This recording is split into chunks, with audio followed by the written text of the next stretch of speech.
우리 아니 근데 화장을 하셔가지고 얼굴이 하얘가지고 나를 까만데? 아, 원래 까마시잖아요. 원래 까마요. 밸런스를 맞추기 위해서 저도 화장을 안 했습니다. 우리 자기는 젊잖아.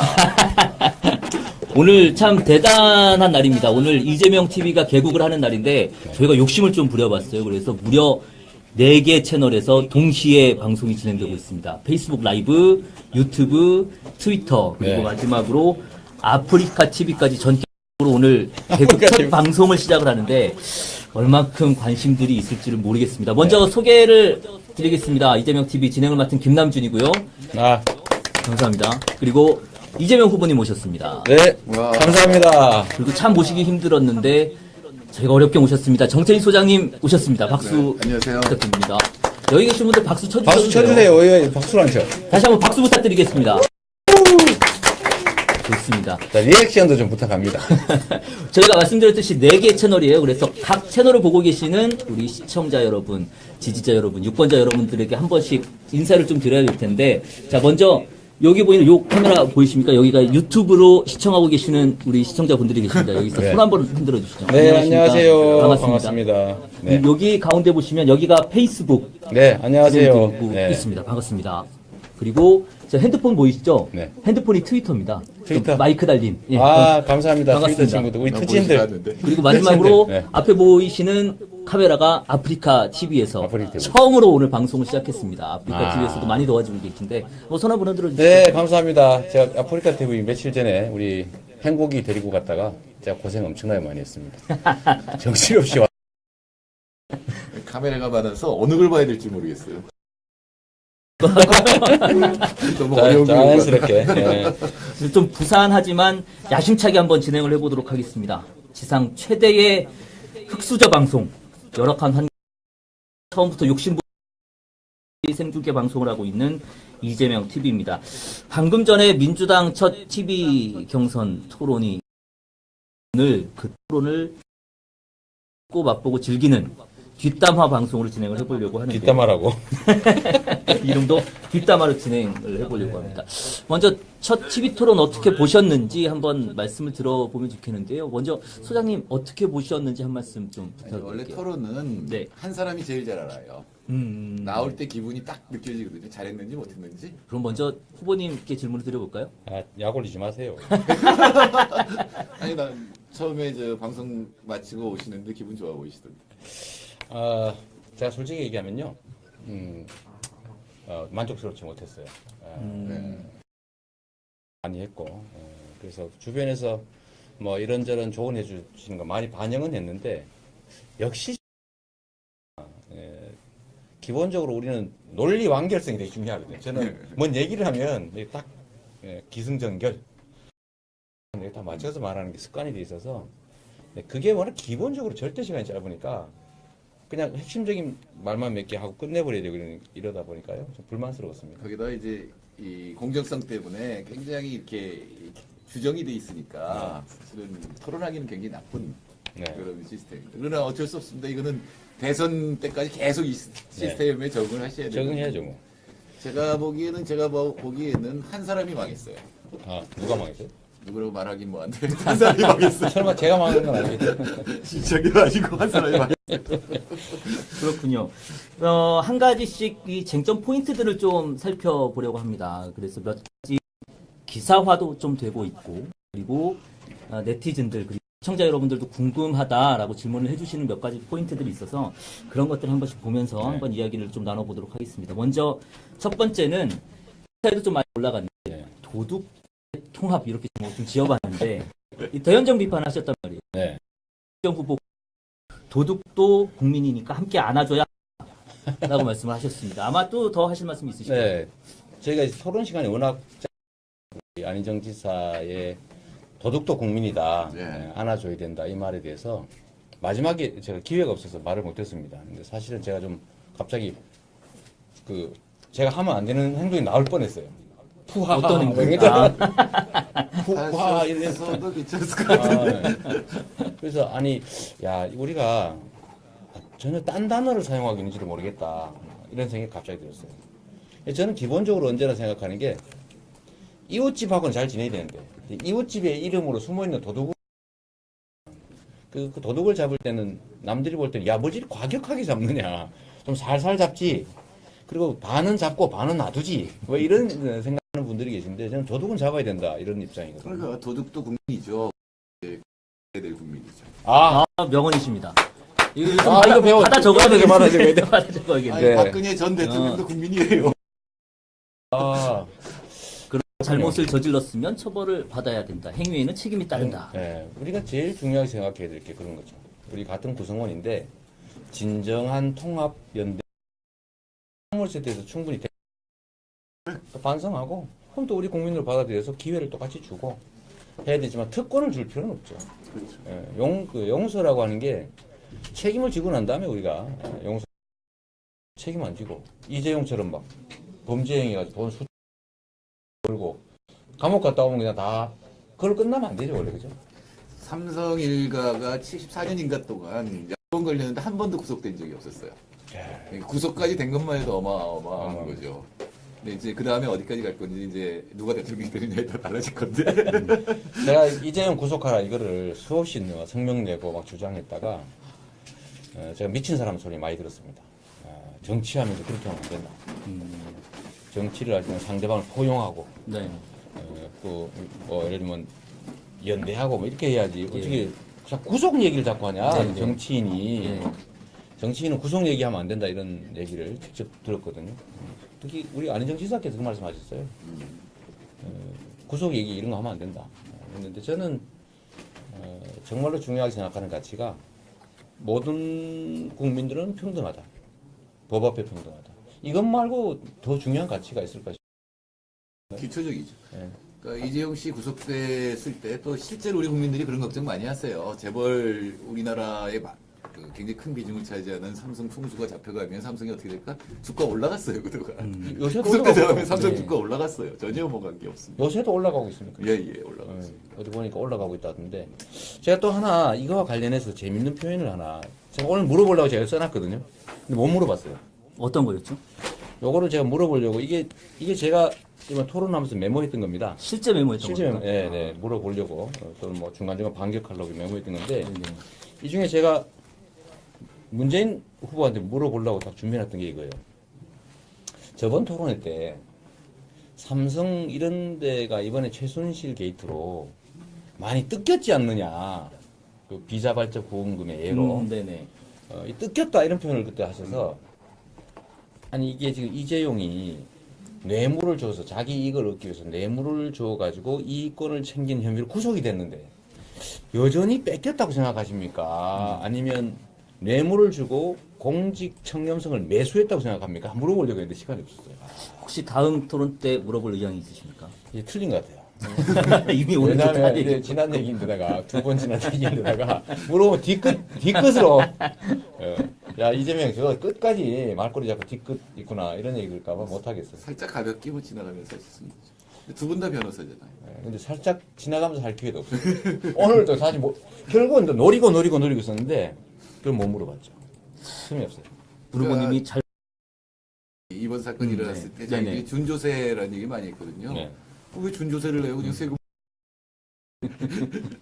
그런 세금을 내면 다 국가가 여러 가지 재벌들을 위해 필요한 일들을 하잖아요. 사실 국가가 없이 어떻게 우리나라 재벌들이 있겠어요. 지금도 그렇습니다. 처음에 만들어질 때도 그렇지만 그거에 대해서 세금 내면 얼마나 떳떳해요. 왜 자꾸 준조세를 내요? 네네. 거기도 해서 한 가지 더 여쭤보고 싶은 게 재벌 체제 해체 이렇게 말씀을 하셨는데 재벌에 대한 해체는 아니다. 아니 근데 그런 제가 입장이죠. 그때 더 예. 놀란 것이 우리 문재인 후보께서 제가 수없이 재벌 체제 해체 그러니까 재벌 기업들을 극소수 지분을 가진 재벌 가문들이 자기들의 사적 이익을 위해서 예를 들면 뭐 세금 없는 상속이라든지 뭐 불법적 이익이라든지 이런 걸 위해서 범죄 수단으로 기업들을 악용하잖아요. 그렇죠. 그러니까 이게 기업이 정상적인 기업 활동을 하는 게 아니라 특정 개인들을 위한 도구가 되니까 기업이 경쟁력을 못 갖는 거예요. 그래서 이 재벌들을 그 재벌 황제 경영이라는 요소를 싹 드러내자. 재벌 체제를 해체하자. 그 재벌 기업들이 국민들의 사랑을 받는 정상적인 기업으로 좀 거듭나게 하자. 그러면 저희가 가지고 있는 대기업 주가도 좀 오르지 않겠냐. 오르죠. 뭐 이런 거였는데 이거를 재벌을 기업을 없애자 이런 거를 계속 호도하거든요. 그래서 사실 좀 억울했죠. 그러니까 흔히 얘기하는 상호 출자 해소 뭐 이런 것들도 그런 재벌 체제를 해체하는 이어내야 하는 방법이 거죠. 하나죠. 예. 근데 여러 가지 방법이 있을 테니까 그거는 뭐 이제 그렇죠. 제일 중요한 거는 역시 이제 상호 출자 제한이라든지 뭐 지주회사 요건 강화라든지 특히 그 중에서도 범죄 행위로 예를 들면 뭐 일감 몰아주기 또 부당한 내부 거래 중소기업 막 이렇게 갈취하기 예? 이런 것들 예를 들면 노동 탄압하기 이런 걸 못하게 해요. 그러니까 저는 상식적으로 얘기해서 북한의 김정은 체제가 나쁜 거면 삼성도 마찬가지죠.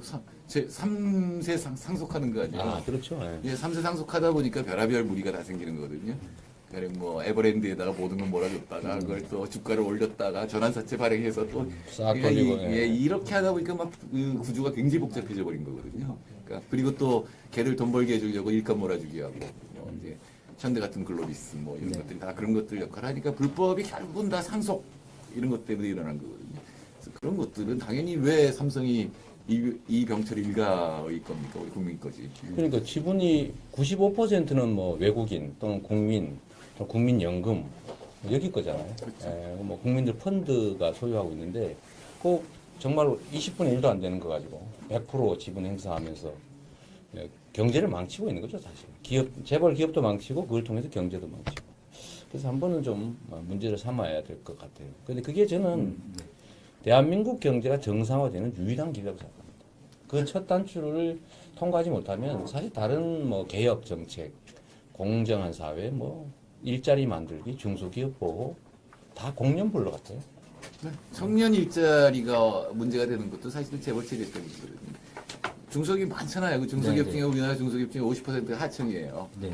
근데 점점 중소기업, 하청기업하고 모기업의 그 임금 격차 막 벌어지거든요. 옛날에 80년대 말만 해도 한 70%였는데 지금 50%가 되거든요. 근데 젊은이들 왜 거기를 가려고 하겠어요? 근데 일자리는 다 거기 있는데. 예. 근데 이 중소기업이 낮아진 거는 하청 단가 자꾸 후려치기 때문에 그렇거든요. 경영 성과를 다 부품을 내가 옛날에 10,000원 생산하는 걸 9,000원에 생산하면 단가를 9,000원으로 내려버려요. 그럼 중소기업의 생산성 올린 게 전부 대기업으로 가버리니까 계속 임금이 낮아질 수. 지금 청년 일자리가 있을 수가 없죠. 뭐 재벌 개혁 얘기만 하더라도 이제 뭐 시간 가는 줄 모르게 계속 얘기를 할 것 같습니다. 뒷담화로 갑시다, 주로. 내가 좀 흉볼 수 있게.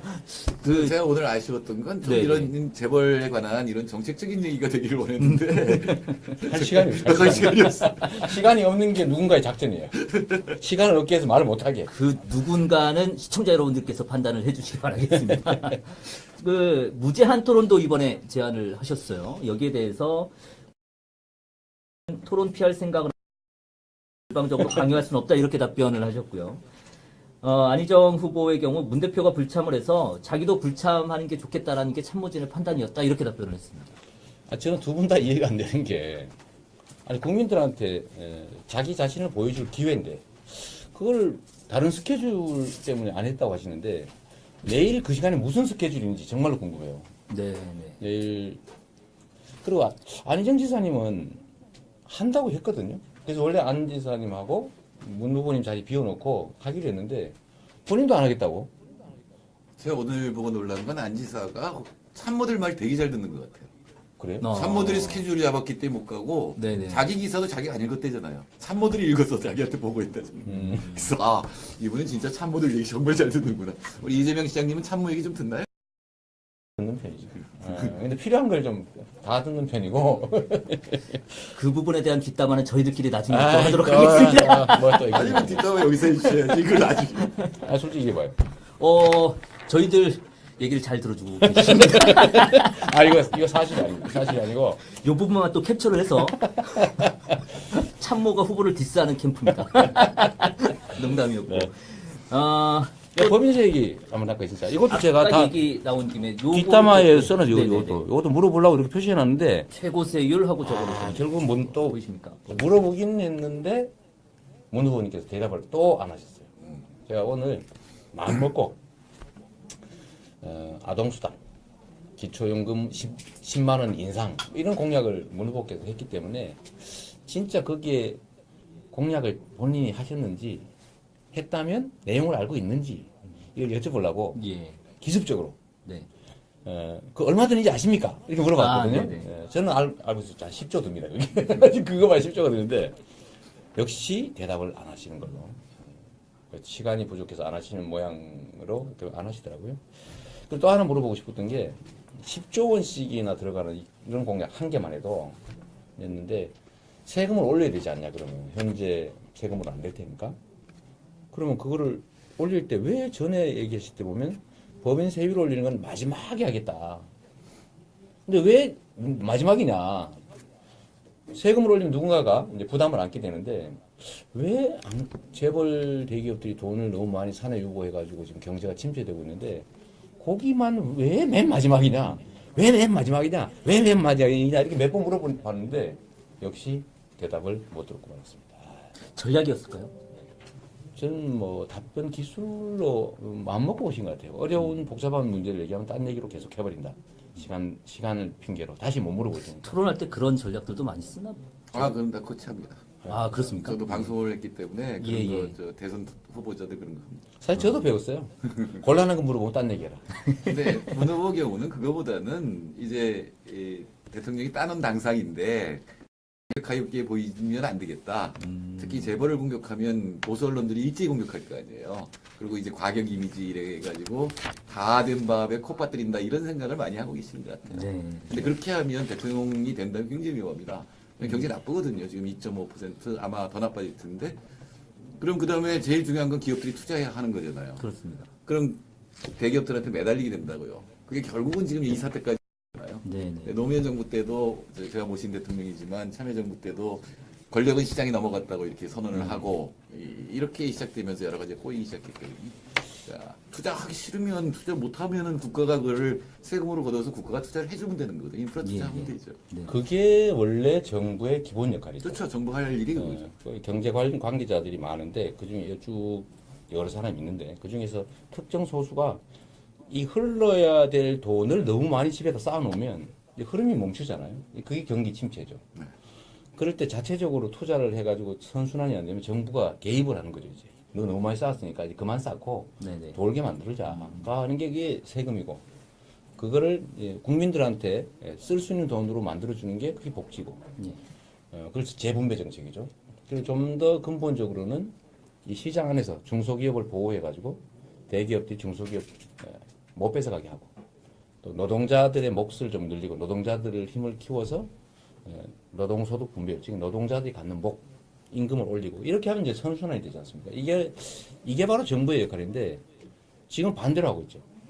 강자 소수 재벌 대기업들을 위해서 노동 탄압하고 노동자들 괴롭히고 불법 장시간 노동 강요하고 또 뭐 중소기업들을 그냥 방치해버리고 기술 탈취하고 단가 우려쳐도 적당히 과징금 때리고 말아버리고. 사실 지금 70년 적폐라고 하지만 그것도 70년 적폐거든요. 가진 사람한테 돈을 몰아줘서 그 사람들이 대규모 투자해서 우리가 성장하면 고용이 는다. 네. 근데 이른바 그게 약수요법. 네. 그게 무너진 거거든요. 이게 90년대 중반부터 약화돼서 지금은 완전히 다 무너졌기 때문에 이 경제 정책 기조를 확 바꾸지 않으면 우리나라가 살아날 길이 없습니다.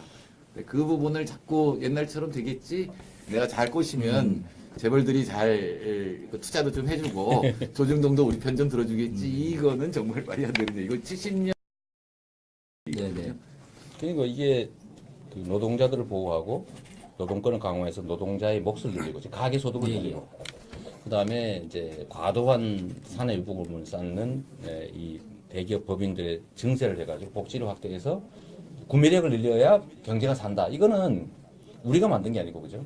IMF라고 하는 그 유명한 깡듯이의 IMF조차도 이제는 이렇게 해야 경제가 산다라고 얘기하죠. 대세죠, 대세.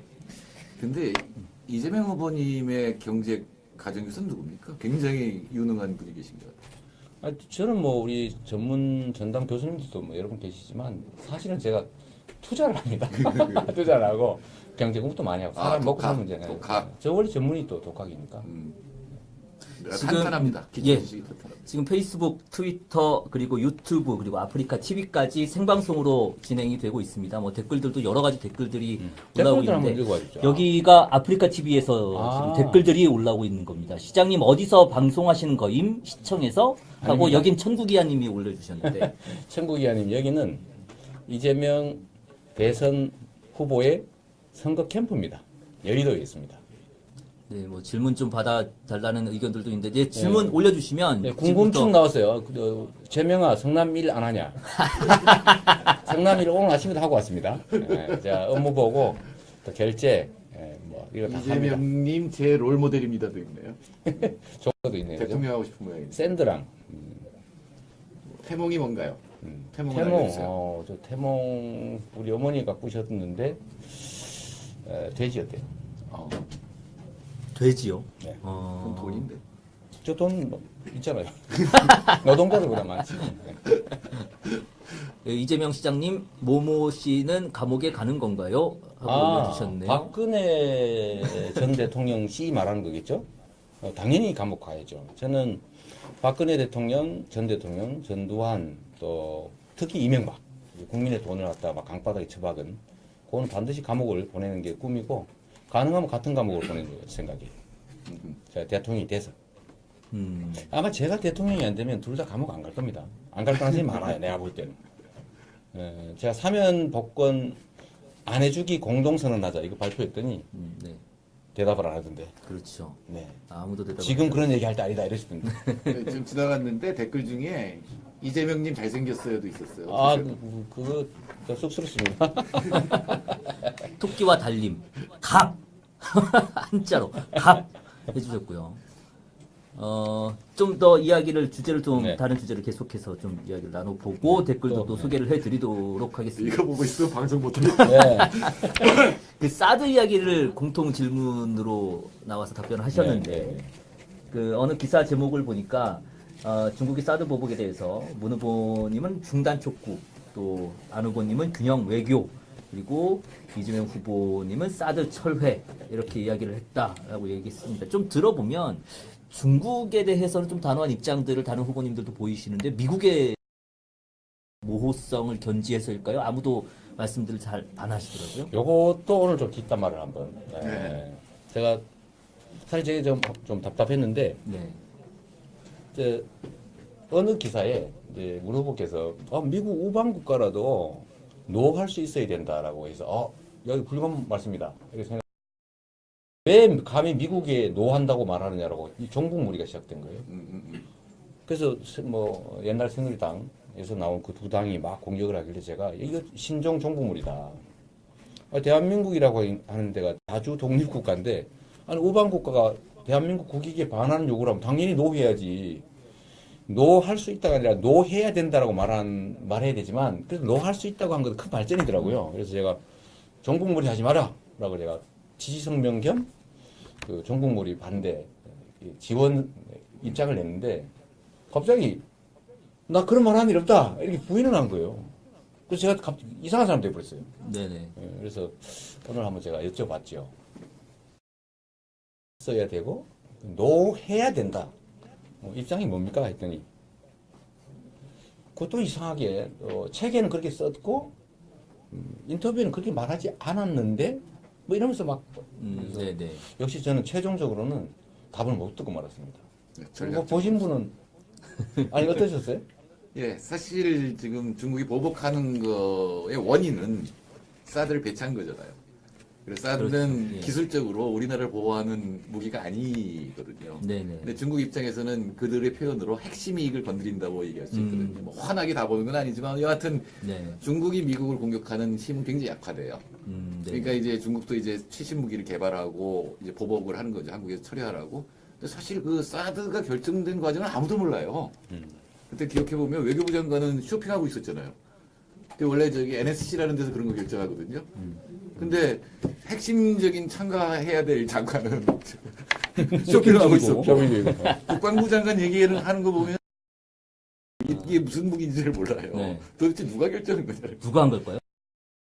거는 사실은 국회에서 동의를 받아야 되는 거거든요. 이게 진짜 국가 안보에 예. 관련된 문제. 당연하죠. 그럼 당연히 국민들이 알고 판단을 내릴 수 있도록 현재는 중단시키고 그 다음에 이걸 가지고 뭐 중국하고 협상할 건지 미국하고 협상할 건지를 얘기를 해야 되는데 일단 진행되고 있는 거는 그냥 냅두고 중국한테 예. 항의한다는 거 아니에요? 네네. 그럼 중국이 뭐 어떻게 하겠어요? 그래서 이미 진행되고 있는데 자기를 무시한다고 생각하겠죠. 네네. 그래서 저는 이제 국가 지도자가 될 사람, 이미 국가 지도자인 사람은 예를 들면 자기 권한을 갖고 있기 때문에 네. 어떤 정책에 대해서 그야말로 전략적으로 모호한 태도를 취할 수 있죠. 모호를 때로는. 해야지. 예. 왜냐하면 전략성 필요할 수 있으니까. 딱 패를 다 까면 안 되잖아요. 그죠? 네. 근데 후보는 권한을 가진 사람이 아니고 권한을 갖기 위해서 국민의 심판을 받는 사람이거든요. 이 후보는 주요 국가 현안에 대해서 입장을 명확하게 내고 국민들이 선택할 수 있게 해줘야 되는 거죠. 근데 전략적 모호성이라는 이름으로 입장을 안 내는 거 보고 저는 좀 이건 아닌데 싶은 생각이 그 들어요. 일이 발생하기 전에는 전략적 모호성이 의미가 있지만 이미 일이 발생된 거거든요. 그럼 이거에 대해서는 어떻게 하겠다가 있어야 되는 거죠. 모호하게 하면 어떻게 이미 진행되는데. 그래서 오늘도 그거 물어보고 싶었는데 시간이 없어서 네. 또 못 물어봤기 때문에 여기서 뒷담화로 네. 한번 뭐 기회 되시면 우리 문 후보님께서 답을 해주시면 좋을 것 같아요. 아마 저쪽에서도 뒷담화 할 거예요. 저 이제 뒷담화로 토론을 하는. 이 뒷담화 토론도 재미있는 얘기거리가 될 것 같은데 네. 뭐 다른 후보님들은 어떻게 하실지 한번 지켜봐야겠습니다. 다른 내용 한번 넘어가 보겠습니다. 유독 오늘 뭐 모두 발언에서도 그렇고 공통 질문에서도 그렇고 기본소득을 강조하셨어요. 여러 차례 말씀을 하셨는데 이유가 따로 있었습니까?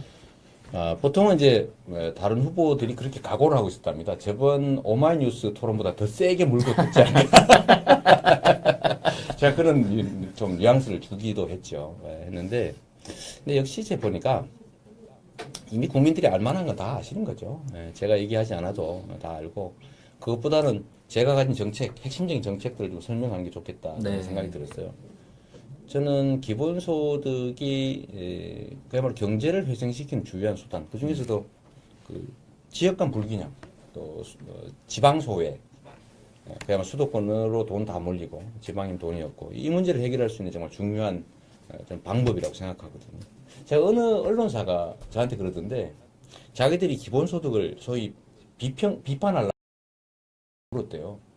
그랬더니 경제학자들 거의 대부분이 야 이렇게 얼마나 좀 재밌는 정책을 만들었지? 이렇게 얘기를 하더라는 거죠. 사실 채널A가 그런 얘기 하던데 그래서 이것도 자랑삼아 말씀드리지만 경제가 살려면 저는 기왕이면 복지 지출을 현금으로 해주되 해당 지역의 경제가 살 수 있는 겁니다. 저는 원래 정책을 만들 때 복합적으로 만들거든요. 하나의 정책으로 하나의 효과만 내면 아깝잖아요.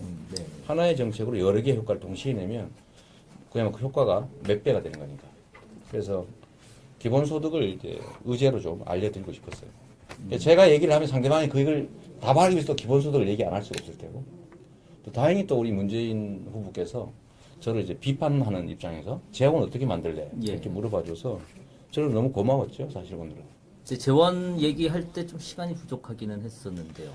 재원은 제가 시간이 많지 않아서 잘 얘기를 못했는데 국가 총예산의 7% 정도에 불과하고 매년 15, 16조씩 올해는 23조 원이 늘어났거든요, 사실. 예. 재원 늘어난 게 국가 예산이요. 국가 예산이 세입이 그렇게 늘어난 거죠. 네. 근데 그냥 평균적으로 15, 16조 원 정도라고 보더라도 거기 더하기 기존 예산의 한 3, 4% 조정을 하면 만들 수 있는 예산이고 총액으로 따져도 한 7% 정도. 이 정도인데 제가 7% 얘기를 왜 하냐면 이유가 있습니다. 성남시는 국가 예산보다 더 이게 융통성이 없죠.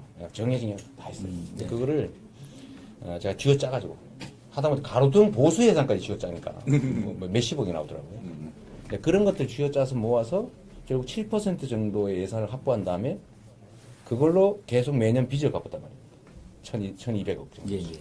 빚 갚고, 이제 빚 갚는 거 끝나니까 이제 그 예산으로 이제 복지 예산들을 지출하다 보니 싸워서 계속 집행했잖아요. 네, 네. 그래 놓으니까 이제 전국에서 성남이 유명해지고 그러다 보니 야 이재명 한 거죠. 저는 사실은 제가 이 대통령 경선에 불려 나올 줄 몰랐어요, 솔직히. 기초단체장이 무슨. 근데 결국은 이제 성남시의 성과 때문에 국민들이 저를 불러주셨는데 대통령이 가지는 국가 예산에 대한 권한은 성남시장이 성남시 예산에 가지는 권한보다 훨씬 큽니다. 재량이 많다는 거죠. 네. 그래서 올해 예산도 들여다보면 그냥 현재 상태로 이제 조정하지 않은 상태에서도 400조 예산 중에 142조가 그러니까 완전 자유재량 예산이더라고요. 근데 그거 좀 조정하면 됩니다. 우선순위를 조정하면 되는데 그래서 뭐 그걸로 딴 거 하면 더 낫지 않냐는 분도 계시지만 저는 이게 국민들한테 지금 주머니가 비어가지고 네. 국내 내수가 죽어가고 있으니까 차라리 이걸 국민들한테 쓸 수밖에 없는 지역 화폐를 주면 경제 수요 살아나고 두 번째로는 이게 각 지역에 지급되니까 지역 경제 살아나고 또 대형 유통점 이런 데 못 쓰게 하고 하니까 560만 자영업자들 매출 늘어나고 또 이 사회적 격차 해소되고 네. 그래서 이게 한 다중 효과가 있어요. 그거 설명을 좀 하고 싶었죠. 소장님 보시기에는 어떻습니까? 이 정책. 기본소득은 제가 한번 오건호 박사와 계산해 본 적이 있는데 아직 30%까지 가능합니다. 네. 월 30만 원. 네. 월 30만 원. 예, 그 그러니까 정도는 됩니다. 상한선을 최고로 잡으면 다른 우리나라의 경제 정책을 갖다 훼손하지 않고 사회 정책을 훼손하지 않고 최대로 끌어내면 월 30만 원까지 가능하지 않을까. 근데 지금 사실 월 10만 원. 월 10만 원도 8만 원, 네. 8만 원. 네. 그리고 이재명 표 정책의 특징은 각각의 정책을 복합적으로 만들어요. 예. 그러니까 기본소득 플러스 지역화폐 이게 다 따로 있는 정책인데 두 개를 합쳤죠. 네네. 또 국토보유세하고 국민배당 네. 예. 따로 있는 정책인데 이걸 합쳐서 훨씬 더 시너지가 일어나게 하는 그런 정책. 그리고 또 한 가지 말씀드리면 아까 안희정 지사가 그 얘기해서 또 제가 반격하려다 시간이 없어서 못했는데 네네. 우리 안희정 후보께서 이거를 비판하면서 기본소득을 하지 말고 장애인이나 노인이나 네네. 이런 어려운 분들 도와줘야 되지 않나 이렇게 말씀하셨어요. 네네네. 근데 우리가 만들어 놓은 기본소득 개념 안에 노인 부분이 거의 3분의 1이 간답니다. 노인, 그 다음에 장애인, 네네. 아동, 예. 학생, 청년 이게 대상이거든요. 이게 사실은 이제 복지 정책을 개별적으로 띄워놓고 보면 다 취약계층에 대한 지원 사업을 기본소득이라는 개념으로 묶어놓은 거죠. 네네. 대신에 이거를 그냥 현금으로 지급하지 않고 지역화폐로 지급하겠다. 그래 가능하면 기본소득의 형태로 지급하게 되면 기본소득에 대한 논의가 좀 커질 테고 이게 이제 소위 4차 산업혁명으로 일자리가 사라질 때 대한 대안으로 우리가 언젠가는 기본소득을 도입해야 되는데 우리가 좀 조기에 도입하는 효과가 있죠. 네. 예를 들면 이럴 수도 있어요, 우리가. 그냥 29세 이하 청년에게 뭐 100만 원씩, 아동에게 100만 원씩, 학생에게 100만 원씩, 노인에게 뭐 예를 들면 100만 원씩, 장애인에게 100만 원씩 따로따로 해놨으면 기본소득이라고 비난하지 않았겠죠. 다 취약계층이 필요한 거니까. 근데 이걸 우리는 이제 어쨌든 복합적 효과를 누리기 위해서 기본소득으로 묶은 거죠. 네. 혹시 오늘 이 방송 보시는 분들은요, 혹시 이것 때문에 세금 더 내는 거 아니냐 이런 걱정하시는 분들 많더라고요. 근데 이거는 기본소득 2,800만 명에게 주는 연간 100만 원은 세금 증세하고 아무 관계 없습니다. 법인세 증세도 관계 없어요. 이미 기존에 내고 있는 세금 안에서 국가 재정을 조정해서 지급할 겁니다. 다만 이제 15조 원의 토지 배당 1인당 30만 원은 이제 연 30만 원입니다. 초보적으로. 이거는 이제 국토보유세를 걷어서 전액 돌려주는 거니까 요거는 증세를 동반해요. 근데 이거는 100% 국민에게 돌려주기 때문에 국가가 쓰지는 않습니다. 불균형이 해소되겠죠. 그리고 혹시 착오 안 하시면 좋겠는 게 이걸 가지고 야 이거 너 집 있는데 혹시 내가 세금 또 내고 손해 보는 거 아니야? 이런 그렇죠. 그렇게 생각할 수 있죠. 예. 국민의 95% 이상은 자기가 낸 것보다도 훨씬 몇 배, 몇십 배 더 받습니다. 네, 그래서 땅을 막 몇십만 평, 뭐 돼지 수천 평, 집 500채 뭐 이렇게 가진 분들, 네네. 100채 뭐 이렇게 가진 분들은 좀 더 내게 되죠. 네네. 그래서 극소수만 해당이 있다. 정말 해보고 싶은 정책이에요. 또 그 정도의 부를 가지고 있는 사람들은 또 사회 환원을 할 책임도 사회적으로 있지 않겠어요? 아니 해야 됩니다. 우리 사회가 자산 불균형이 너무 심해요. 상위 10%가 우리나라 전 총 재산의 66%를 가지고 있습니다. 네. 하위 50%, 그냥 국민의 절반은 겨우 2% 가지고 있어요. 그 중에 절반은 아예 마이너스다. 네, 이런 사람들한테 불균형을 해소하려면 국토보유세를 걷어서 전액 국민한테 돌려주는 이런 게 필요하죠. 혹시 이 기본소득과 관련해서 뭐 더 이런 것도 한번 좀 추가적으로 생각해 볼 수 있다, 아니면 이런 점을 좀 조심해야 된다 하는 내용들이 좀 있을까요? 지금 너무 미미해서. 네. 근데 기본소득의 핵심은 뭐냐면 네네. 그러니까 복지를 제공하는데 그 사람에 대한 조사를 하지 않는다는 거예요. 네. 그러니까 안희정 지사가 얘기한 노인 아동 이 얘기는 가난한 노인을 골라내야 되잖아요. 예. 그러면 그 노인이 가난한지 아닌지를 조사를 해야 돼요. 그걸 자산 조사라고 하거든요. 네. 근데 그게 어떤 경우에는 사람들한테 굉장한 모욕감도 주고 예. 굉장히 행정 비용이 많이 들거든요. 네네네. 근데 이 지금은 기본소득은 그냥 주는 거기 때문에 그런 사람에 대한 조사를 하지 않는 거죠. 모든 사람은 똑같다고 생각하고 주는 거죠. 네네. 기본소득의 기본 철학입니다. 똑같이 주자 부자한테 이런 얘기 하는데 부자들은 이미 세금을 더 냈어요. 더 냈고 똑같이 받으면 이미 네네. 거기서 더 부담을 한 차등이 생겨났고 네네. 지출을 할 때 반드시 차등을 줘야 된다는 법은 없거든요. 예를 들어 부자는 더 많이 해서 한번 차등을 당했고 지급할 때도 제외하는 차등을 이중으로 당해야 된다는 진리는 없는 거죠. 네. 꼭 그게 문제가 되면 더 많은 자산을 가진 사람들한테 그만큼 더 거둔대요. 그게 더 훨씬 더 편하고 비용이 싸죠. 예. 알겠습니다. 지금 말씀드렸듯이 아까도 말씀드렸지만 페이스북 그리고 아프리카 TV, 트위터, 유튜브 계속해서 이야기를 나눠보고 있는데요. 이번에 온 댓글들을 좀 읽어드리겠습니다. 빨리 청와대로 꺼져 정대선님이 또 좀 중요한 말씀을 해주셨는데요. 문정우님, 이재명님 너무 급하게 달리다 보면 넘어집니다.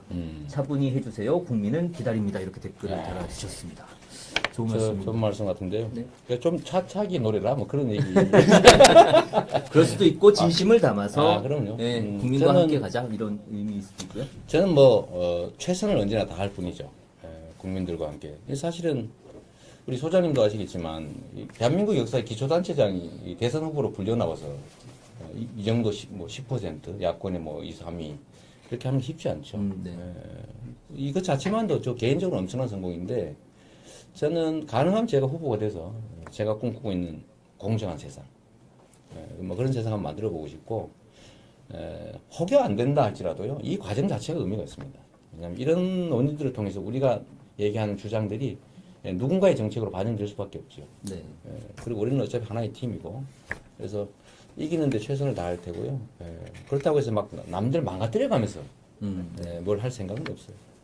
또 일부에서 오늘 뭐 제가 좀 유력 후보한테 좀 곤란한 질문 던졌다고 승질내는 분 계시는 것 같은데 그렇게 해야 우리가 강해집니다. 막 꼬집고 때리고 이러면 안 되지만 우리의 약점들을 미리 다 얘기해 놓으면 내성이 생기거든요. 그게 경선의 우리가 의미죠. 네. 그런 것들을 좀 이해하고 저는 경선 자체가 뭐 누구를 죽여버리고 혼자 살아남고 이런 것이 아니라 우리의 약점도 보완하고 네. 결국 하나의 팀으로 일단 보완해서 싸워서 전체가 이겨야 될 팀원들이니까 서로 존중하고 네. 이 과정 자체도 우리의 힘을 키우는 과정이다 이렇게 생각이 좋거든요. 네. 네, 오늘 재밌었던 거는 4명 중에 2명이 기초자치단체장이에요.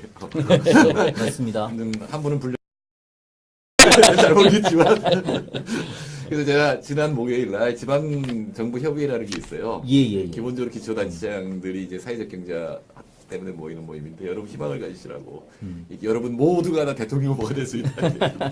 모두 지역에서 자기 잘하면. 지역에서 사회적 경제 잘하고 네트워크 경제 잘하면 모두 될 수 있는 거죠. 사실 그렇게 되는 게 바람직한 사회 아니겠습니까? 원래 뭐 유럽이나 이런 데는 기초단체든 지방자치단체를 맡던 분이 국가경영을 그렇죠. 맡죠. 그런 경우가 많죠. 행정을 경험해 본 분들이 하는 게 많죠. 사실 뭐 행정을 안 해보고 제가 그런 얘기 가끔 들거든요. 선장 뽑는데 큰 배를 하나 만들어 선장을 뽑아요. 그럼 큰 배에서 일하던 주방장이 낫습니까? 아니면 그보다 작은 배에 선장이 낫습니까? 다른 거거든요. 너무 심한가? 아니요. 적절한 비유였어. 아니 이게 누가 그러더라고요. 아니 뭐 국가 경영 문제를 옆에서 보지도 않은 사람이 어떻게 하냐는데 사실은 원리는 똑같습니다. 지방 살림이나 지방자치단 살림이나 국가 살림이나 네. 자기가 다 알아서 하는 게 아니거든요. 그건 예. 전문가와 공직자들 시켜서 하는 거고 지휘하는 거예요. 네.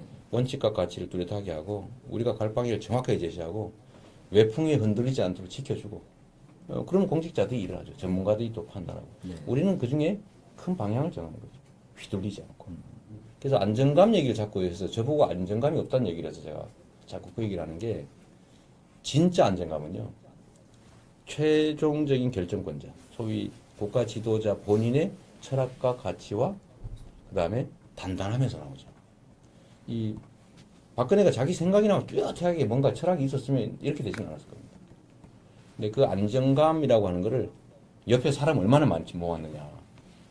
그건 사실 더 위험하죠. 자기 생각은 뚜렷하지 않고 주변 사람을 많이 모아놓으면 휘둘리죠. 그래서 그런 점에서 보면 저는 안정감 측면에서는 제가 세력이 없어 불안해 보이긴 하지만 그래서 제가 마지막 발언에 그 얘기를 한 겁니까? 이재명이 세력이 없어 불안합니까? 이재명이 민주당 후보가 되면 거대 민주당이라고 하는 정치 세력이 대표가 됩니다. 네. 맞잖아요. 네. 그래서 안정감이라고 하는 건 철학과 같이 원칙과 일관성, 담대함에서 나온다. 네. 용기와 담대함. 저는 그렇게 생각해요. 그 다음 위장된 안정감도 있어요. 사실 지난 대선에서 가장 안정감 있었던 사람이 박근혜 후보였어요. 네. 그렇죠. 모든 사람들이 야 박근혜가 되면은 뭔가 이렇게 보수적이고 뭔가 안심하게 만들겠구나. 위장된 안정감이죠.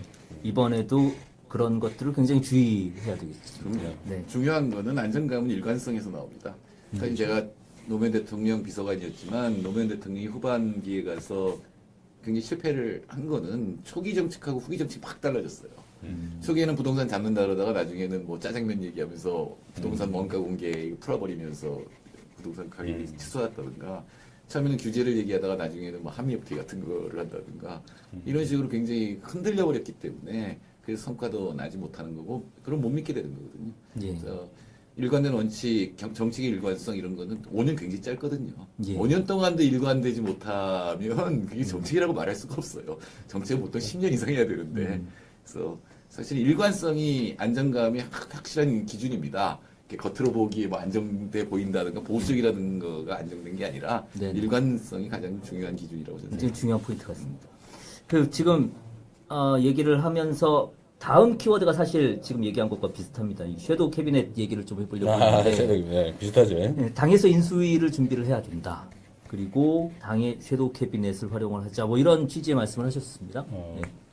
우리가 이제 착각하는 것이 왜 이재명은 세력이 없고 누구는 세력이 많이 세력 많은 사람을 하면 유력하겠다 이런 판단을 하잖아요. 네네.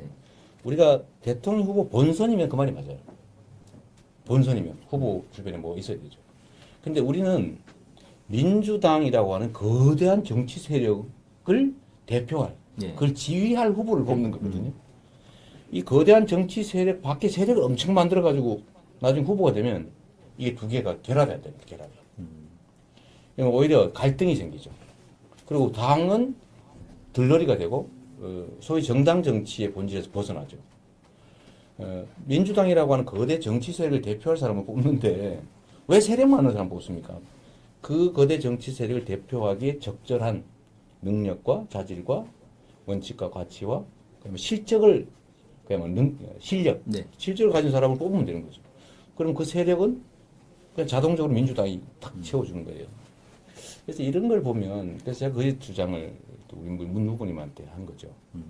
주변에 훌륭한 인재들 모으는 거 좋아요. 왜냐하면 자기 정책을 정치하게 만든다든지 또는 뭐 예를 들면 필요한 최소한의 참모진들은 필요하니까.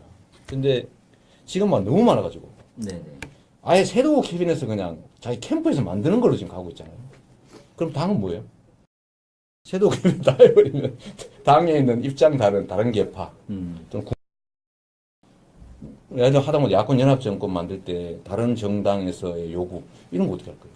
근데 지금은 시간이 짧기 때문에 그런 게 필요하다라는 게 이제 상대 후보 측의 입장이기도 한데요. 그래서 당이 만들자. 왜냐면 우리는 당의 후보가 될 사람들이고 집권을 해도 당이 집권을 하는 거지 개인이 집권하는 게 아니지 않습니까? 그러니까 당이라고 하는 거대 정치 세력을 기반으로 선거에서 우리가 이기려고 하는 거고 예. 이긴다면 당의 거대 정치 세력이 그 역할을 상당 부분 맡게 해줘야 되는 거죠. 그래서 제가 제안한 게 섀도우 캐비넷은 당이 만든다. 인수준비위도 당이 만들면 된다. 그렇잖아요. 왜냐하면 어차피 후보가 들어올 거니까. 네. 그래서 당에서 준비하고 있어야죠. 이 당에서는 계파 이런 거 따지지 말고 모든 세력들이 다 같이 하고 시민사회 진영, 촛불 혁명을 끌어왔던 그 시민사회 진영도 참여하고 네. 또 추천도 국민들부터 다 받고 그래서 복수의 섀도우 캐비넷을 만들어서 준비하다가 당신은 그중 골랐습니다. 후보가 자기가 모은 인력 중에서 섀도우 캐비넷을 꾸리겠다고 하는 것은 저는 사실은 좀 심하게 얘기하면 정당 정치를 부인하고 1인 독재 체제를 하겠다라고 하는 걸로 보여질 수도 있습니다. 그리고 그 세력 몰라요. 제 경험에 따르면 2002년 대선이죠. 그때 광주에서 첫 경선, 세 번째 경선 할 때까지 네네. 노무현 후보 옆에는 경제학자가 2명밖에 없었어요. 저하고 유시민. 근데 광주에서 딱 이기고 난 다음에 우리나라 경제학자 그렇게 많은지 처음 알았어요. 그렇죠. 이거 몰라요, 이거. 그게 세력이군요. 좋습니다. 좀 댓글들을 한번 좀 읽어볼게요. 저기 아까 유튜브에 있는데 페이스북은 안 읽어보시죠. 페이스북도 한번 읽어볼까요? 네. 페이스북에 어떤 댓글들이 섭섭하게. 달렸는지 먼저 읽어보는 동안 아프리카 TV에는 어떤 댓글들이 올라왔는지 보겠습니다. 파이팅 넘치는 모습이 좋다. 고래 난다요? 고래 난다요 님이 시장 처음 할 때부터 지지해왔대요. 감사합니다. 고래 난다요 님. 성남에 사시는 분이에요. 그런가 보네. 네, 살기 좋은 성남 만들어주셔서 감사합니다. 대한민국도 제가 그렇게 만들 수 있으면 좋겠어요. 만드셔야죠. 자신 있습니다. 자, 페이스북의 댓글들 몇 개를 좀 보도록 하겠습니다. 여기 보이죠? 오늘 기호 추첨하셨죠? 뭐 내심 좀 바랬던 기호가 있었습니까? 어떻습니까? 아니 왜요? 4번이 왜? 아니 그 속설 있잖아요. 주물사. 아이고. 원래 그래서 층수에는 4층을 많이 빼요. 아니 물론 그렇죠. 이거 뭐. 많이 빼고 그러는데 아니 일단 느낌에 예. 4번만이면 좋겠다 이런 생각이었는데 1번이 제일 낫대요. 왜냐면 우리가 네. 1번 후보가 될 거니까. 번호상 2번 우리가 최다 수당이라서 이제 본선도 1번을 쓰게 되는데 예, 기왕이면 예. 1번을 하는 게 좋겠다 싶었는데 저는 고르지 못했고요. 남은 거. 세 네네. 분이 고르고 남은 거가 1번이더라고요. 그렇습니다. 신철님께서 민주당 대통령 후보가 되시면 어떻게 민주당 내 자산을 통합으로 이끄실 건지요. 노전 대통령도 새가 없었지만 대통령이 됐고 후에 팽을 당했다 뭐 이렇게 표현을 해주셨는데 여튼 어떻게 당내 인력들 통합을 할 건지. 여러분들한테도 그런 제안을 드렸는데요. 우리가 욕심을 조금만 버리고 51% 정도의 권한만 가지고 나머지 49%는 다 주어야 된다. 네. 안정성을 확보하는 선 외에 나머지는 다 줘야 다 같이 모이죠. 근데 권한이나 권력을 다 자기가 다 차지하고, 다 측근들이 다 차지하고 같이 하자 그러면 누가 하겠어요. 그래서 제일 중요한 거는 권한과 기회를 나누는 거예요. 대신 중심을 잃으면 안 됩니다. 다 주면 또 곤란하니까. 네. 우리 노무현 대통령이 다 줬다가 지금 저를 당했잖아요. 그죠? 그런 것처럼 이제 핵심적인 거는 우리가 가지되 51% 정도 안정적으로 반만 넘는 정도 가지고 나머지는 다 주는 게 그게 저는 정치란 기본적으로 내 편을 많이 만드는 게 아니라 함께 많이 가게 하는 거 그런 거라고 보죠. 그래서 핵심적인 가치는 놓치면 안 돼요. 네네. 근데 요게 기준인데 자기 핵심적인 가치까지 놓치고 다 가자고 하는 게 제가 보기엔 대연정 같고요. 네네. 또 내 편만 다 이렇게 하는 쪽이 또 나쁘게 표현하면 이제 패권이라고 하는데 네네. 그 중간 정도의 소위 중용지도 예. 적절한 선을 지키는 게 중요하다고 생각합니다. 또 뭐 좋은 댓글들이 또 올라와 있나요? 뭐 말씀을 좀 해주실 만한 게 있을까요? 아프리카 TV에도 여러분들이 참여해 주셨어요. 지금 아프리카 TV 모조 북에 줬다는데 사실은 북한 지원은 이명박 때가 더 많았어요. 더 많았죠. 그 표도 훨씬 있던데. 더 많았어요. 돈이 훨씬 더 많이 갔어요. 지금 아프리카 TV는 접속자 몇 명 정도 올라왔나요? 600명. 네. 와, 이거 처음 치고는 굉장히 선방하고 있습니다. 그런가요? 상당히 많습니다. 예. 600만 명? 600만 명의 기운을 가진 600분이 참여를 해주고 근데 이게 계십니다. 여기 이제 넘어가면 또 막 바뀌니까. 네네. 뭐 우리 페이스북에 850명? 네네, 지금. 트위터는 얼마? 트위터가 몇 분 정도. 굉장히 숫자에 신경 쓰시네. 그렇습니다. 예. 하여튼 뭐 많은 분들이 사실은 이거 도와드려야겠는데 좀 전에 지나갔다. 좀 내려. 여친 만날 돈이 없대요. 바로 그래서 우리가 청년배다. 예. 내년이 되면 내년에 이재명이 대통령이 돼서 청년들의 데이트 비용은 연 100만 원씩 무조건 보장이 됩니다. 8시쯤 하시지 그때면 더 많을 텐데 라고 아르샤비님이 다음번에는 한번 좀 오후에 방송을 진행해보는 것도 고려해봐야겠네요. 좋습니다. 네. 네네. 나보고 허경영이라고. 영만잉? 우리 허경영 아닙니다. 허경영이라는 분이 한 말 중에 정말 맞는 말이 있어요, 사실. 정치를 냉소적으로 표현해서 그러지. 제가 제일 그 공감하는 말이 나라에 돈이 없는 게 아니다. 도둑이 너무 많다. 이건 진짜 진리예요. 그 허경 씨의 지난 대선에 한 얘기도 있죠. 자기가 박근혜 씨랑 결혼할 거다. 결혼했으면 나왔을 텐데. 나왔을 때. 우리나라의 미래가. 우리 참 뒷담화에 이거 하나 이래. 이거 내가 네네네. 이것도 표시하는데 예, 예. 제가 말하려다 못했어요. 문재인 후보께서 아까 말씀하신 건데 일자리를 보내는 81만 개를 만들어낸다. 아, 주도권 토론에서 이야기를 공공부문부터 했었죠. 이렇게 네. 얘기했는데요. 네. 제가 그것도 분석을 해보니까 제가 그냥 단순히 계산했더니 일자리 한 개당 공공부문 일자리가 평균 싸게 잡아서 네네. 3천만 원만 잡아도 실제는 한 5천만 원 됩니다. 예, 예. 3천만 원만 잡아도 80만 개면 38, 24조 원이 필요하잖아요. 그렇죠. 설마 뭐 올해 10,000개 만들고 5년 동안 계속 하면 그걸 사실 5만 개라고 계산하지 않았을 테고 새로운 자리를 만들면 이제 네네. 그래서 이 돈이 어디서 나왔나 궁금해서 물어보려고 그 내용을 분석을 했는데 예. 보니까 이게 17만 개는 새로운 일자리가 맞는데 81만 개 중에요. 예, 나머지 64만 개인가는 네. 기존의 그 비정규직 또는 뭐 위탁 기관에 있는 거 간접 고용 등 이거를 정식 고용으로 바꾸겠다라는 거더라고요. 그 좋은 정책인데 사실 그 64만 개는 새로운 일자리를 만드는 게 엄밀하게 아니라 말하면 신규 창출은 아니죠. 아니고 네. 있는 일자리 질을 바꾸는 거죠. 그래서 저는 분리했으면 좋겠는데 아마 잘 보시면 81만 개의 괜찮은 일자리를 만든다라든가 이렇게 앞에 수식어가 있을 거예요. 그러면 이게 그런 방법이 또 있군요. 찾아보죠 뭐. 진짜로 그랬는지 안 그랬는지. 찾아보겠습니다. 혹시 찾아보신 여러분들 있으면 댓글로 한번 남겨주시기 바랍니다. 그거 한번 보여주시면 좋겠네요. 그래서 국민에 대한 약속이란 명쾌해야죠.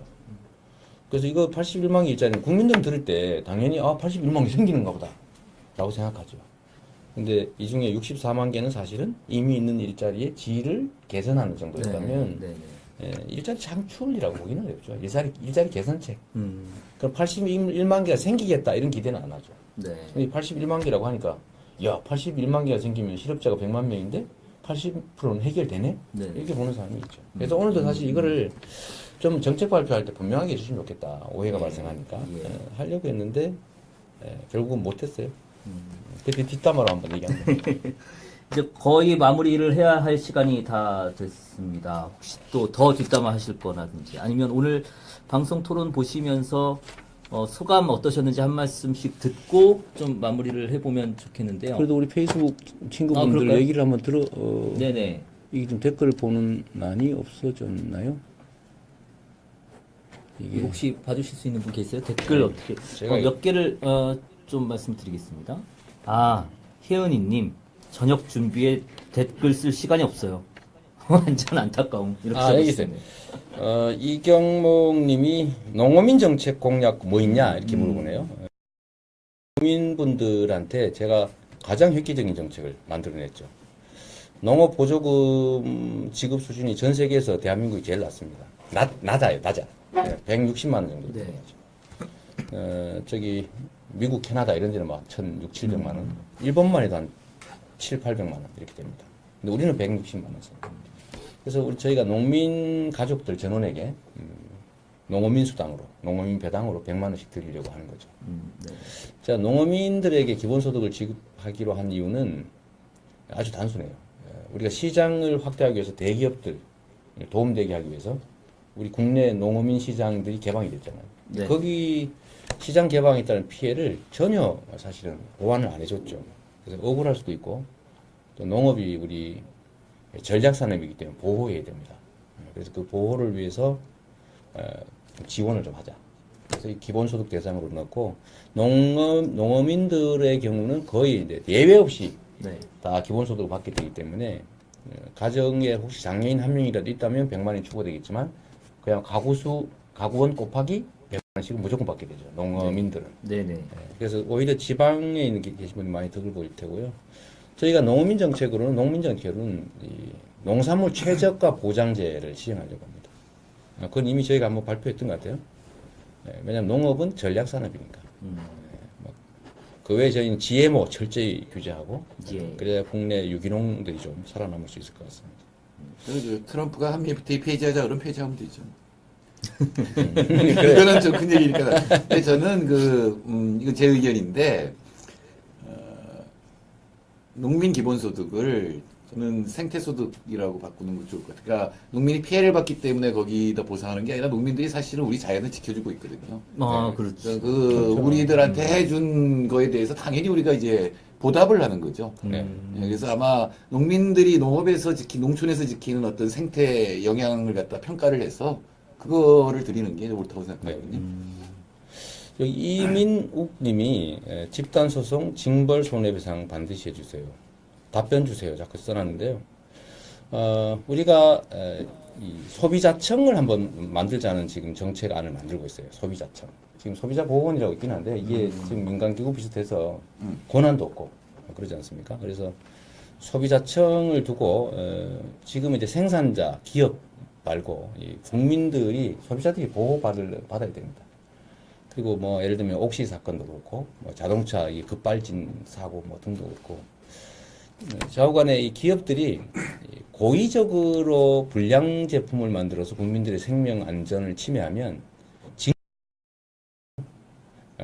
엄청난 제재를 가할 필요가 있다. 그래서 저는 징벌 배상을 고의적 범죄, 이익을 얻기 위한 고의적 범죄에 전면적으로 좀 도입할 생각입니다. 집단 소송은 당연히 필요하고요. 이것도 대폭 확대해야 되죠. 요거는 제가 역시 세상이 공정하고 합리적인 세상이 되기 위해서 제일 필요한 일 중에 하나입니다. 죄를 짓는 방법으로, 범죄의 방법으로 돈을 벌지 못하게 됩니다. 범죄 수익을 그대로 갖게 하는 나라는 대한민국밖에 없어요. 그래서 이번 삼성 또 뭐 SK 포함해서 박근혜 최순실 게이트에서 돈 주고 부당 이득 얻은 거 그 반드시 다 환수해야 됩니다. 맞죠? 사실 이런 얘기를 하면 과격하다 그러는데 그냥 우리 도덕이잖아요. 남한테 피해 주면 안 되는 거잖아요. 또 돈을 벌려고 남한테 피해 주는 건 이건 죄악이잖아요. 이건 사실은 일반인의 도덕이고 이건 옛날부터 사실 그런 게 지켜왔는데 네. 요새 우리나라가 이상해져서 이런 얘기하면 과격하게 느껴져요. 아니 저보고 다 과격하다고 그래서 진짜로 이런 얘기하면 과격하다는 거예요. 네. 적당히 해야지. 그래서 아니 범죄 행위로 다른 사람한테 피해를 입혀가면서 자기의 개인적 이익을 얻는 것이 과연 그게 자연적 정의에 어긋나는 거 아닙니까? 그렇죠. 그거 당연히 뺏어야죠. 그런 것들을 적극적으로 주장하는 분들이 어떤 분들인지 잘 볼 필요도 있습니다. 네. 과격해야 이익을 얻는 사람들이 그런 것들 많아요. 주장을 네. 주로 많이 그렇죠. 하시죠. 예, 그렇습니다. 또 암행어사 암행어사 뭐 어쨌든 감사원이 좀 있긴 있어요. 네. 부동산 정책이 궁금하다. 예, 부동산 정책은 저희가 핵심적으로 두 가지를 만들었는데 첫 번째는 부동산 백지 신탁제라고 그래서요. 네. 부동산을 이용해서 공직계에 들어가면 그 자기 부동산으로 돈을 벌기 위해서 이상한 정책을 자꾸 만들어요. 자기가 이익 벌기 위해서. 네. 그래서 주식 백지 신탁제처럼 부동산을 가지고 들어가는 공무원들은 고위공직자는 부동산을 백지 신탁하고 다 팔아라. 다 일정 기간 안에 팔아라. 아니면 다른 사람이 대신 팔아준다. 부동산을 다 맡기고 공직을 해라. 부동산 부자들은 네. 대신 100% 다 하자는 건 아니고 그 중에서 이제 실소유를 증명한 거, 자기 집 뭐 이런 거, 이런 것들 예를 들면 정상적으로 임대 계약하고 세금 내고 있는 거 이런 거 빼고 네. 부동산 백지 신탁제를 도입해서 고위공직자들이 부동산으로 돈 못 벌게 하는 거 하나하고 두 번째는 부동산 보유세라는 네. 거죠. 아까 말씀드렸는데 여러분들 이거 혹시 아시나 모르겠는데요. 자동차세는 아까 제가 이거 꼭 설명하려다 시간이 없어서 또 못했어요. 자동차를 가진 분들은 자동차 가격의 2% 정도의 세금을 냅니다. 근데 부동산은 그 중에서도 토지, 건물을 빼고 토지가 6,500조 자산 가치가 있는데요. 1년에 350조의 불로소득이 생겨요. 임대소득, 뭐 양도소득 이런 거죠. 근데 여기에 대해서 부동산을 가지고 있다고 내는 세금이 얼마냐면 0.1% 남짓밖에 안 됩니다. 네. 5원 내고 있어요. 6,500조 원에 대해서. 자동차세는 2천만 원이면 막 100만 원씩 내고 있는데, 그래서 40만 원씩만 내고 예. 있죠. 이런 것들을 좀 고쳐서 부동산 보유세, 토지 보유세를 내고, 아까 얘기한 대로 100%다 국민한테 돌려주는데, 돌려줄 때는 공평하게. 네. 이렇게 하면 부동산 보유 비용이 늘어나서 불필요한 부동산 보유가 줄어들어요. 저는 대한민국 부동산 정책에 이것도 역시 과격하다고 그러더라고요. 근데 이렇게 안 하면 이 불균형 격차를 어떻게 해소합니까? 조금 한번 해보려고 하죠. 자, 네. 이제 이제 좀 마무리해야 될 마무리를 것 같아요. 예, 공수처 얘기해달라고. 공수처. 요 네. 얘기까지 하고 마무리를 하겠습니다. 공수처 얘기는 저는 이제 대한민국의 모든 부정부패, 불공평, 격차 이런 걸 만들어내는 첫 번째 체인은 뭐냐면 정치 부패 아닙니까? 정치 권력을 가진 자들이 원래 대기업이든 재벌이든 강자들의 부당한 이익을 얻는 걸 규제를 해야 되는데 그 권력을 우리 반대로 써가지고 그 강자들의 횡포에 도움을 주면서 자기 이익을 챙기잖아요. 이걸 정경유착 네. 또는 뭐 부정부패라고 말하는데 이거를 없애는 방법은 엄정하게 감시하고 잘못했을 경우에 엄정하게 처벌하고 그게 제일 중요하죠. 근데 이 처벌을 담당하는 검찰이 그게 부패에 있어요. 우병우. 예, 우병우, 뭐, 김기춘, 뭐. 그래서 예, 검찰 개혁이 정말로 중요하고 그러려면 검찰을 수사할 수 있는 고위공직자 비수사처, 공수처 꼭 필요하고 거기에 하나 더해서 좀 영구적으로 검찰이 정치 권력의 눈치를 보지 않도록 하려면 국민들이 직접 검사장을 뽑게 지방검찰청 검사장을 국민 직선제로 좀 만들 필요가 있습니다. 그리고 더 중요한 거는 역시 검찰에 대한 인사권을 행사하는 대통령이 깨끗하고 청렴해야 됩니다.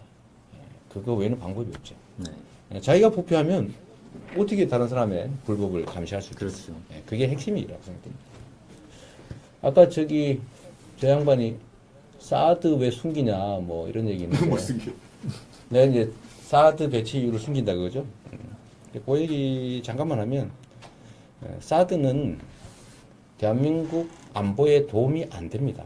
도움이 되면 누가 반대하겠어요? 미군에게는 도움이 됩니다. 미국의 세계 미사일 방어 전략, 소위 MD죠. 미사일 방어 체제를 위해서 대한민국이 사실은 희생되는 거죠. 대한민국 안보에 도움되면 누가 반대하겠어요?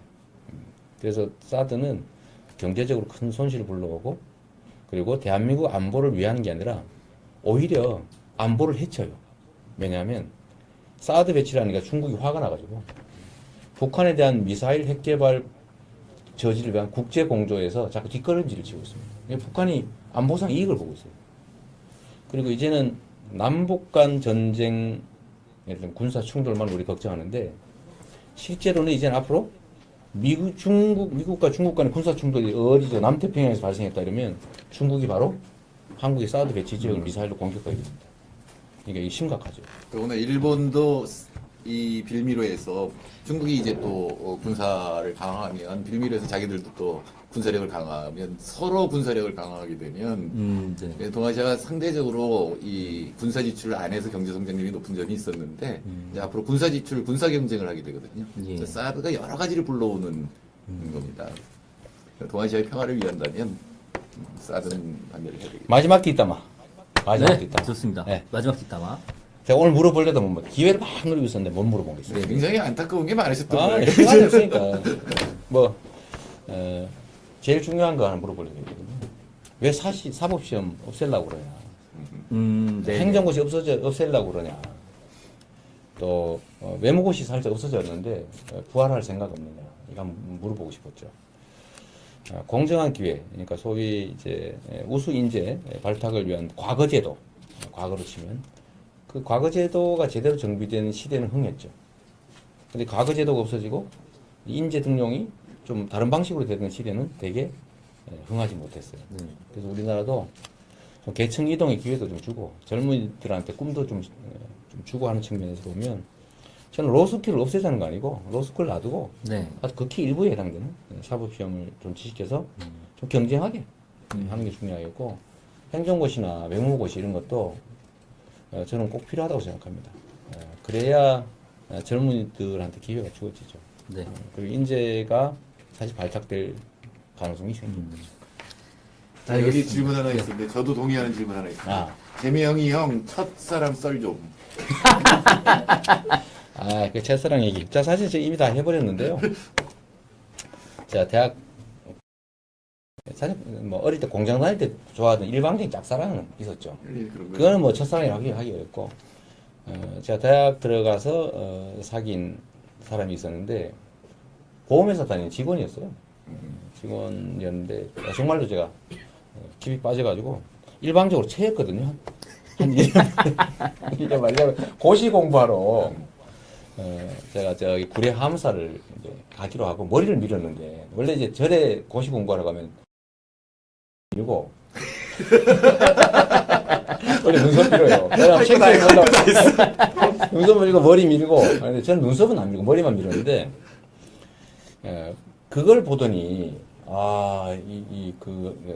그 여친이 도저히 인정할 수가 없었나 봐요. 헤어지자고 그래서 제가 그것 때문에 진짜 어디 학교 앞에 그 도로에 막 뒹굴어가지고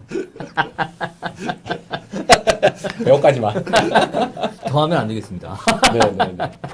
정태인 쌤에게 유시민이라는 이런 것도 있네. 재밌네. 뭐 친구죠. 아까 그것도 있었어요. 정태인 쌤에게 심상정이랑 친구죠. 그거 나오네. 또 나오네. 네, 셋이 친구입니다. 좋습니다. 뭐 얘기하다 보면 한두 끝도 없이 할 것 같고요. 오늘은 여기까지. 그 첫 TV 토론에 대한 뒷담화 시간 여기까지 하는 걸로 하겠습니다. 혹시 마지막으로 뭐 시청자 여러분들께 하시고 싶은 말씀 있으면 한마디씩 해주시고 마무리하겠습니다. 이거 앞으로 뭐 7번 더 하나요? 지금 이제 7번 남았죠. 예, 예. 7번 뒷담화다 할게요. 뭐 웬만하면. 이거 계속 볼 건데요. 뭐. 네. 좋습니다. 다음은 이재명 후보님 마지막으로 한 말씀 부탁드립니다. 뭐 카메라가 하도 많아서 제가 시선 처리를 잘못하겠는데 가능하면 카메라를 앞으로 하나 모으십시오. 이렇게 눈을 왔다 갔다 하게. 지금 배치를 최적화하기 위해서 했던 건데 다음에는 조금 더 효율적인 방법이 있으면 알겠습니다. 하나면 네네. 하나 모아야 시선이. 처음 한번 해봤는데 어떠신지 모르겠어요. 뒷담화. 사실은 좀 더 까야 재밌는데. 네. 우리가 이제 또 하나의 팀원들이고 우리는 경선이 끝난 다음에 제가 이제 후보가 될 거 아닙니까? 저는 될 거라고 믿기 때문에 되고 난 다음에 문재인을 지지하는 우리 지지자들도 우리 편으로 만들어야 되고 또 혹시 뭐 역사가 저를 거부해서 다음에 해라 이런 취지로 질 수도 있지 않습니까? 뭐 세상에 그렇게 하면 또 우리도 막 너 죽어라 이렇게 아니라 같이 힘을 합쳐야 되니까 그런 면에서 보면 좀 적당한 선을 지켜야죠. 선을 넘어버리면 돌아오기가 어렵다. 그래서 적당히 씹었으니까 좀 이해하시고요. 다음 재밌다고 하면 다음 뒷담화 한번 더 해보도록 하겠습니다. 그 선전 한번 합시다. 이거 진짜 중요한 건데. 자, 또 광고 PPL 광고. 자, 1004 1000. 그건 제가 후원회. 예, 이거 중요한. 이건 본인이 하기 좀 찝찝할 테니까. 자, 잘 맞춰주세요. 네. 네. 그거에 우리 경선에서 우리가 이겨야 됩니다.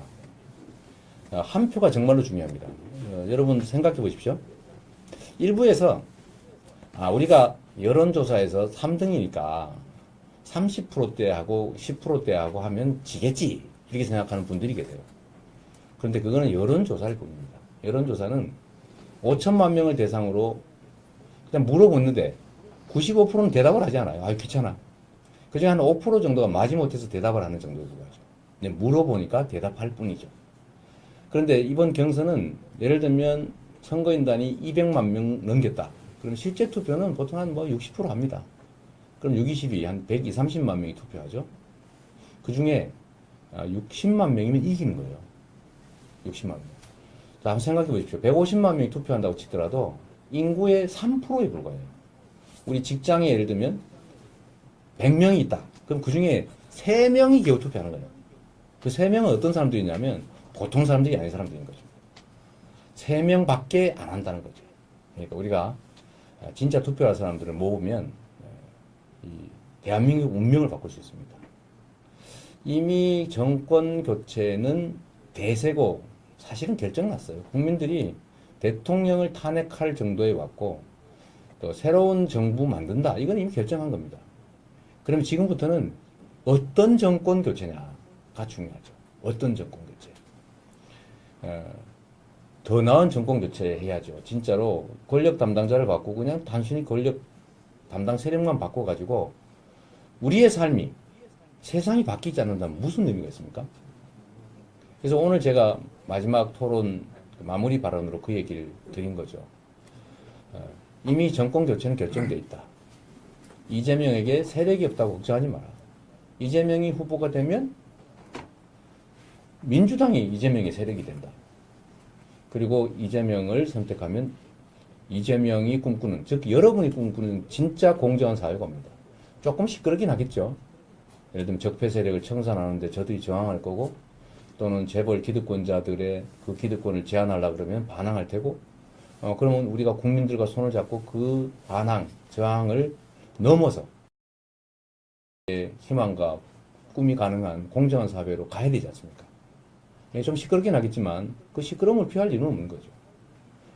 그래서 우리가 참여하면 이긴다. 이거 생각하시고 주변에 지금부터 설득하실 필요 없어요. 그냥 동의하는 사람을 한 명이라도 더 등록시켜서 우리가 이번 경선에 이기고 민주당을 통해서 야권 연합정권 만들고, 그리고 진짜 우리가 꿈꾸는 세상, 공정한 세상, 공평한 기회, 공정한 경쟁, 합당한 배분이 가능한 정상적인 상식적인 나라 민주공화국 같이 한번 만들어 봤으면 좋겠습니다. 감사합니다. 우리 소장님도 감사합니다. 네, 감사합니다. 네. 여러분 후원해 주시고 참여해 주십시오. 이상으로 이재명 TV 오늘 이재명 정태인의 뒷담화 모두 마치겠습니다. 박수로 마치겠습니다. 네, 같이 감사합니다. 박수. 고맙습니다. 수고 많으셨습니다. 다음부터는 좀 리액션 있는. 그리고 감옥 갔다 오면 그냥 다 그걸 끝나면 안 되죠 원래, 그죠? 삼성 일가가 74년인가 동안 여권 걸렸는데 한 번도 구속된 적이 없었어요. 구속까지 된 것만 해도 어마어마한 거죠. 근데 이제 그 다음에 어디까지 갈 건지 이제 누가 대통령이 되느냐에 따라 달라질 건데. 제가 이재명 구속하라 이거를 수없이 성명 내고 막 주장했다가 제가 미친 사람 소리 많이 들었습니다. 정치하면서 그렇게 하면 안 된다. 정치를 할 때는 상대방을 포용하고, 네. 또 예를 들면 연대하고 뭐 이렇게 해야지. 어떻게 자꾸 구속 얘기를 자꾸 하냐? 네, 네. 정치인이. 네.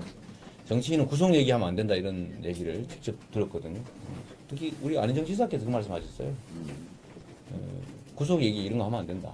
그런데 저는 정말로 중요하게 생각하는 가치가 모든 국민들은 평등하다. 법 앞에 평등하다. 이것 말고 더 중요한 가치가 있을까 싶어요. 기초적이죠. 네.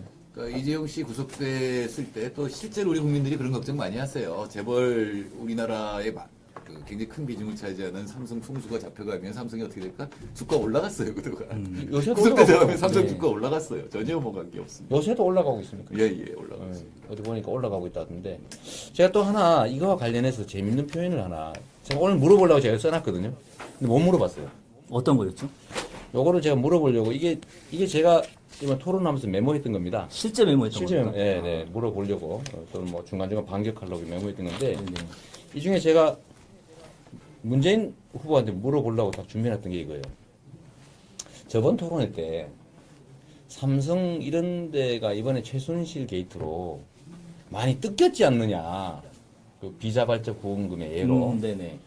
이 뜯겼다 이런 표현을 그때 하셔서 아니 이게 지금 이재용이 뇌물을 줘서 자기 이익을 얻기 위해서 뇌물을 줘가지고 이권을 챙긴 혐의로 구속이 됐는데 여전히 뺏겼다고 생각하십니까? 아니면 뇌물을 주고 공직 청렴성을 매수했다고 생각합니까? 물어보려고 했는데 시간이 없었어요.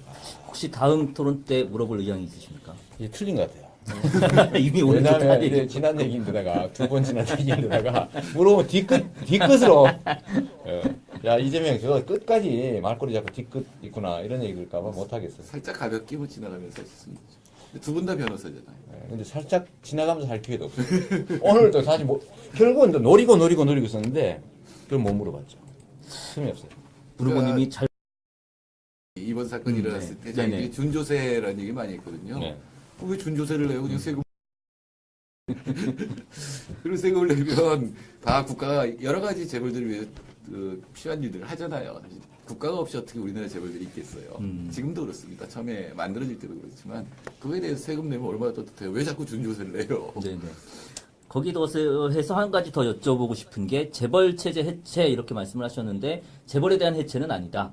아니 근데 그런 제가 입장이죠. 그때 더 예. 놀란 것이 우리 문재인 후보께서 제가 수없이 재벌 체제 해체 그러니까 재벌 기업들을 극소수 지분을 가진 재벌 가문들이 자기들의 사적 이익을 위해서 예를 들면 뭐 세금 없는 상속이라든지 뭐 불법적 이익이라든지 이런 걸 위해서 범죄 수단으로 기업들 악용하잖아요. 그렇죠.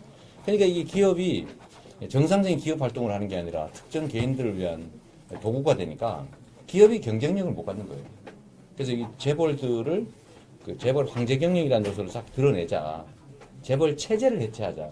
그 재벌 기업들이 국민들의 사랑을 받는 정상적인 기업으로 좀 거듭나게 하자. 그러면 저희가 가지고 있는 대기업 주가도 좀 오르지 않겠냐. 오르죠. 뭐 이런 네. 거였는데 이거를 우리 정부에서 가지고 아니 근데 화장을 하셔가지고 얼굴이 하얘가지고 나를 까만데? 아, 원래 까마시잖아요. 원래 까마요. 밸런스를 맞추기 위해서 저도 화장을 안 했습니다. 우리 자기는 젊잖아. 오늘 참 대단한 날입니다. 오늘 이재명 TV가 개국을 하는 날인데 저희가 욕심을 좀 부려봤어요. 그래서 무려 4개 채널에서 동시에 방송이 진행되고 있습니다. 페이스북 라이브, 유튜브, 트위터, 그리고 네. 마지막으로 아프리카 TV까지 전격으로 오늘 개국 첫 방송을 시작을 하는데 얼만큼 관심들이 있을지를 모르겠습니다. 먼저 소개를 드리겠습니다. 이재명 TV 진행을 맡은 김남준이고요. 아, 감사합니다. 그리고 이재명 후보님 모셨습니다. 네, 와. 감사합니다. 그리고 참 모시기 힘들었는데 저희가 어렵게 모셨습니다. 정태인 소장님 오셨습니다. 박수 네, 안녕하세요. 부탁드립니다. 여기 계신 분들 박수 쳐주세요. 박수 쳐주세요. 왜 박수를 안 쳐?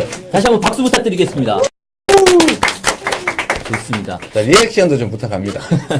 저희가 말씀드렸듯이 4개 채널이에요. 그래서 각 채널을 보고 계시는 우리 시청자 여러분, 지지자 여러분, 유권자 여러분들에게 한 번씩 인사를 좀 드려야 될 텐데, 자, 먼저 여기 보이는 요 카메라 보이십니까? 여기가 유튜브로 시청하고 계시는 우리 시청자분들이 계십니다. 여기서 네. 손 한번 흔들어 주시죠. 네, 안녕하세요. 반갑습니다. 반갑습니다. 네, 여기 가운데 보시면 여기가 페이스북 네, 안녕하세요. 진행되고 네. 있습니다. 반갑습니다. 그리고 저 핸드폰 보이시죠? 네. 핸드폰이 트위터입니다. 트위터? 마이크 달린. 예, 아, 감사합니다. 반갑습니다. 트위터 친구들, 우리 나 투친들. 보이지도 않는데. 그리고 마지막으로 네. 앞에 보이시는 카메라가 아프리카 TV에서 아프리카 TV. 처음으로 오늘 방송을 시작했습니다. 아프리카 아. TV에서도 많이 도와주고 계신데 손 한번 흔들어 주시죠. 네, 감사합니다. 제가 아프리카 TV 며칠 전에 우리 행복이 데리고 갔다가 제가 고생 엄청나게 많이 했습니다. 정신없이 왔. 카메라가 많아서 어느 걸 봐야 될지 모르겠어요. 너무 자, 어려운 거 자연스럽게. 네. 좀 부산하지만 야심차게 한번 진행을 해보도록 하겠습니다. 지상 최대의 흑수저 방송 열악한 환경 처음부터 욕심부터 생중계 방송을 하고 있는 이재명 TV입니다. 방금 전에 민주당 첫 TV 경선 토론이 오늘 그 토론을 꼭 맛보고 즐기는 뒷담화 방송으로 진행을 해보려고 하는데 뒷담화라고. 이름도 뒷담화로 진행을 해보려고 합니다. 먼저 첫 TV 토론 어떻게 보셨는지 한번 말씀을 들어보면 좋겠는데요. 먼저 소장님 어떻게 보셨는지 한 말씀 좀 아니, 원래 부탁드릴게요. 토론은 네. 한 사람이 제일 잘 알아요. 나올 때 기분이 딱 느껴지거든요. 잘했는지 못했는지. 그럼 먼저 후보님께 질문을 드려볼까요? 아, 약 올리지 마세요. 아니 난 처음에 저 방송 마치고 오시는데 기분 좋아 보이시던데. 제가 솔직히 얘기하면요, 만족스럽지 못했어요. 네. 많이 했고, 그래서 주변에서 뭐 이런저런 조언해 주시는 거 많이 반영은 했는데, 역시,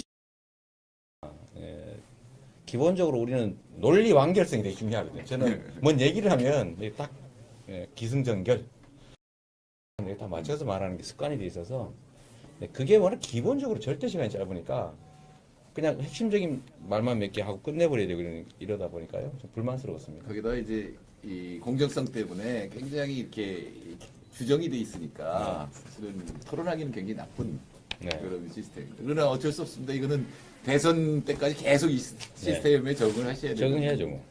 제가 보기에는 한 사람이 망했어요. 아, 누가 망했어요? 누구라고 말하긴 뭐한데 한 사람이 망했어요. 설마 제가 망한 건 아니겠죠? 진짜 게 아니고 한 사람이 망했어요. 그렇군요. 한 가지씩 이 쟁점 포인트들을 좀 살펴보려고 합니다. 그래서 몇 가지 기사화도 좀 되고 있고, 그리고 네티즌들, 그리고 시청자 여러분들도 궁금하다라고 질문을 해주시는 몇 가지 포인트들이 있어서 그런 것들을 한 번씩 보면서 한번 이야기를 좀 나눠보도록 하겠습니다. 먼저 첫 번째는 기사에도 좀 많이 올라갔는데 도둑 통합 이렇게 좀 지어봤는데 이 대연정 비판하셨단 말이에요. 네. 정 후보 도둑도 국민이니까 함께 안아줘야 라고 말씀을 하셨습니다. 아마 또 더 하실 말씀 있으실까요? 네. 저희가 이제 토론 시간이 워낙 안희정 지사의 도둑도 국민이다. 네. 안아줘야 된다. 이 말에 대해서 마지막에 제가 기회가 없어서 말을 못했습니다. 근데 사실은 제가 좀 갑자기 제가 하면 안 되는 행동이 나올 뻔했어요. 푸하 어떤 행동? 푸하 이래서 사실서도 괜찮을 것 같은데. 그래서 아니 야 우리가 전혀 딴 단어를 사용하고 있는지도 모르겠다 이런 생각이 갑자기 들었어요. 저는 기본적으로 언제나 생각하는 게 이웃집하고는 잘 지내야 되는데 이웃집의 이름으로 숨어있는 도둑 그 도둑을 잡을 때는 남들이 볼 때는 야 뭐지 과격하게 잡느냐 좀 살살 잡지 그리고 반은 잡고 반은 놔두지 왜 이런 생각하는 분들이 계신데 저는 도둑은 잡아야 된다 이런 입장이거든요. 그러니까 도둑도 국민이죠. 예, 해야 될 국민이죠. 명언이십니다. 이거 배워 받아 적어야 되게 되겠네. 받아 적어야 돼. 받아 적어야겠네. 아니, 네. 박근혜 전 대통령도 국민이에요. 그런 잘못을 저질렀으면 처벌을 받아야 된다. 행위에는 책임이 따른다. 네, 우리가 제일 중요하게 생각해야 될 게 그런 거죠. 우리 같은 구성원인데 진정한 통합 연대 물세에 대해서 충분히 반성하고 그럼 또 우리 국민들 받아들여서 기회를 똑같이 주고 해야 되지만 특권을 줄 필요는 없죠. 그렇죠. 용서라고 하는 게 책임을 지고 난 다음에 우리가 용서 책임 안 지고 이재용처럼 막 범죄 행위가 돈